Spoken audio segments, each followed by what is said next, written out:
আমার সন্তান হয় না বলে সে অন্য কাউকে বিয়ে করে নেবে? বাচ্চা কাচ্চা যদি হওয়ার হতো তাহলে এতদিনে হয়ে যেত। এর ওর উপর আর কোনো ভরসা নাই বাবা। আমি ওকে হারাইতে পারবো না। অন্য কাউকে বিয়ে করবে আর আমি ওকে রাজি করবো, বইটা কখনো হয়? তুই আমার ছোট সন্তান, সবচেয়ে আদরের সন্তান। মা কি তোর একটা ছেলে মেয়ে দেখতে চাইতে পারে না? সবার মনের আশা পূরণ করে দিয়েছে। আসসালামু আলাইকুম ভাবি। সাথী, তামিম কোথায়? মা এতবার ওকে ফোন দিচ্ছে, ও ফোন ধরতেছে না কেন? ছাদে এসে একটু বসে আছে। ছাদে মানে? ওর কি কাণ্ড জ্ঞান নাই? ওর বোর ডেলিভারি টাইম চলে আসছে, ওকে নিয়ে ডাক্তারের কাছে যেতে হবে। ওকে এই কথাটা ভুলে গেছে? তুমি প্রেগনেন্ট? ও তুমি জানো না? প্রেগনেন্ট তো কবে থেকে? 2 দিন পরে বাচ্চা হবে। এই খবরটা তুমি আমাকে বলনি কেন? বলে তুমি কষ্ট পাবে তাই। সত্যি কষ্ট পেলাম। ওর যেদিন বাচ্চা হলো হাসপাতালে গেলাম, ও কি খুশি, ওর খুশি দেখে আমিও খুশি হয়েছিলাম। তো কোথায় যেন বুকের মধ্যে একটা চাপা কষ্ট। আমি ওই দিন আমার চোখের পানি আটকে রাখতে পারিনি।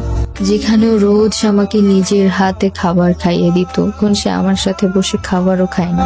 মনে হতো আমি এক অপরিচিত মানুষের সাথে সংসার করছি। আমার মামুটা কি করে? ওলে ওলে ওলে আব্বু।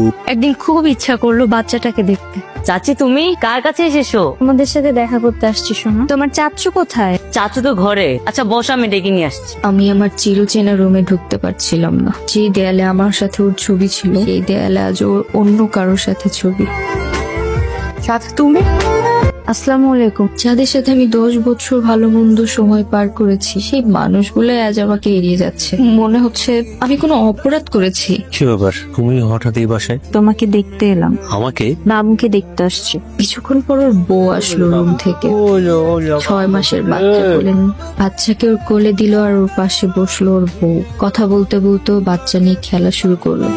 3 জনের মুখে আনন্দ, সুখ, শান্তি স্পষ্ট দেখা যাচ্ছিল। সেদিন আমি আমার স্বামীর চোখে কোথাও নিজেকে খুঁজে পাইনি। 1-2 দিনের মধ্যে একটু বাসা আসতে পারবে? চাচি চলে যাচ্ছো, খেয়ে যাবে না? পেট ভরা আছে। কাল এসে আজই চলে যাবে, 2 দিন থেকে যাওয়া যায় না? বাচ্চাটাকে দেখা ছাড়া থাকতে ভালো লাগে না। আমি কি এখন তোমার জীবনে শুধুই একটা বোঝা? তোমার জীবনে তো আমার কোনো মূল্যায়নই নেই, আমার দিকে তোমার কোনো খেয়ালই নেই। এইভাবে আর পার।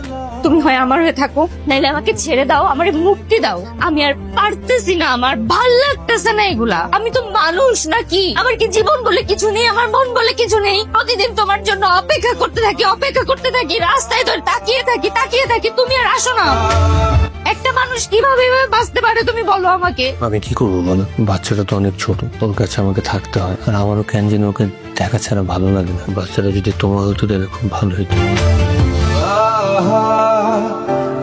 অনন্যা, আন্টি, এটা আমার বাবা। বাবা, আন্টির সাথে পুরো পথ গল্প করতে করতে এসেছি। তুমি তাইলে থাকো, হ্যাঁ আমি আসি।